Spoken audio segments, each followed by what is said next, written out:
Life is like a roller coaster, full of twists and turns, ups and downs, and full of surprises.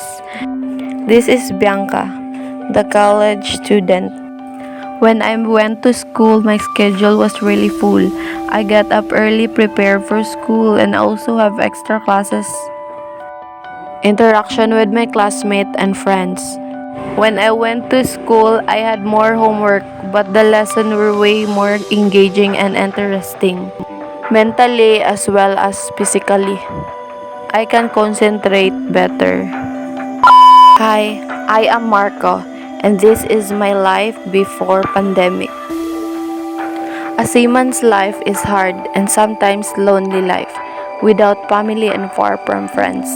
A long away from home doing your job to earn money so you can support your family. All seamen need to have a good education and need to have a lot of knowledge about their ship before they can summon abroad. I speak stay 6 or 9 months on a vessel depending on their over a year, COVID-19 was declared a global pandemic.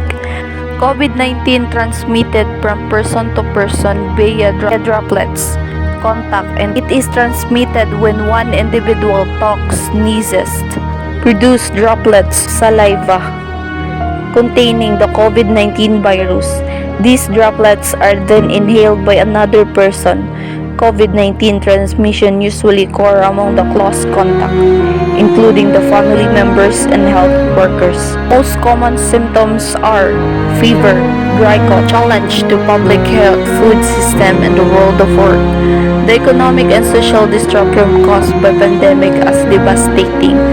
Tens of millions of people are the risk of falling into extreme poverty.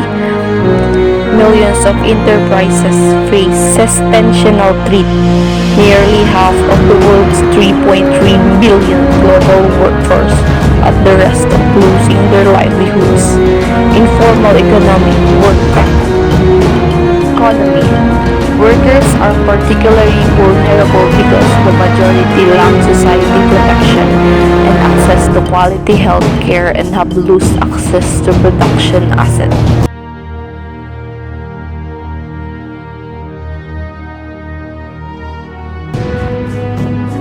Across the world, schools have been closed for weeks and even months on end. Making matters worse, no one actually knows for sure when they'll be able to reopen as the coronavirus pandemic shows. With the COVID-19 pandemic taking over the world, schools around the globe are having to close their doors. School semester has been postponed since the beginning of the year, calling on students to stay at home.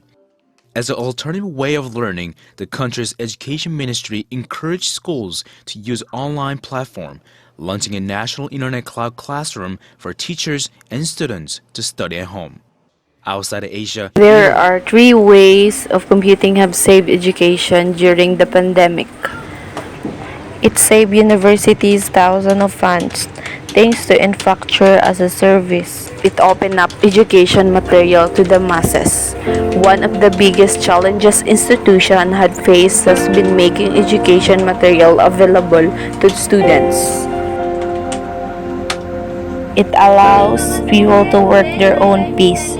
With the removal of their people, teaching many students have suddenly been left and create their own work schedule as they own. They can no longer go to campus for lecture. This is Bianca. Bianca has a sideline online seller. She posts it on her social media accounts, Instagram, Facebook, etc. by the use of mobile phone for live selling. I tried a lot of things because of pandemic, said Bianca. I found something that I really enjoy, live selling and start a small business. Because of this pandemic, I actually helped my parents because of lack of work. That's why social media is important to her because it's a give impact for her. Also for her business. Provide students with additional support.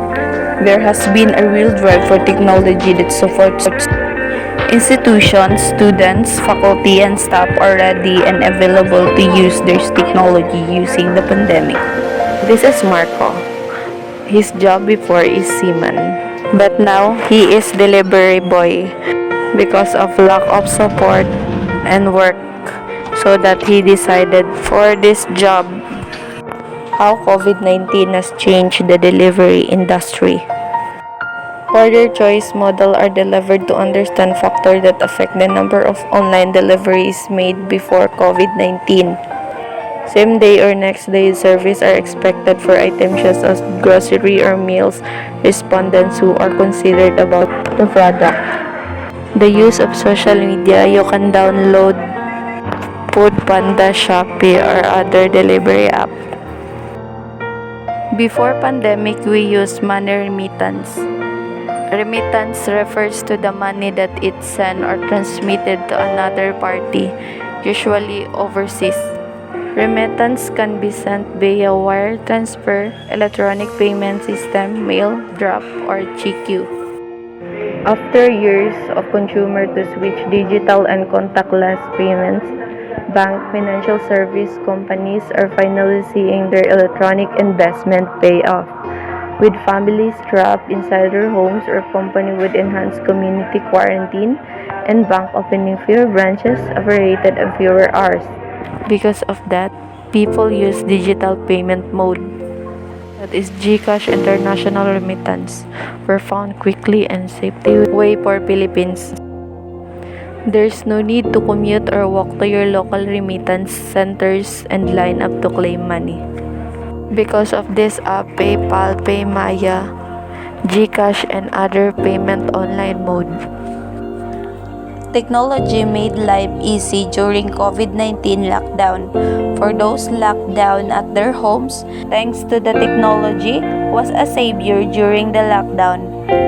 As a people, we're able to do many things virtually, like online classes, modules, assignment, activity, virtual class with your teacher, online grocery, online food, online snack, or online delivery. Also reserve your online flight.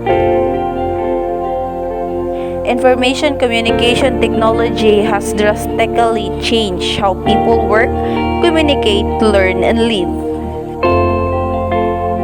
Also, ICT permeates all aspects of life, providing newer, better, and quicker way for people to interact. Network, seek help, gain access to information, and learn. Besides, its presence everywhere. Information communication technology has an immense economic significance.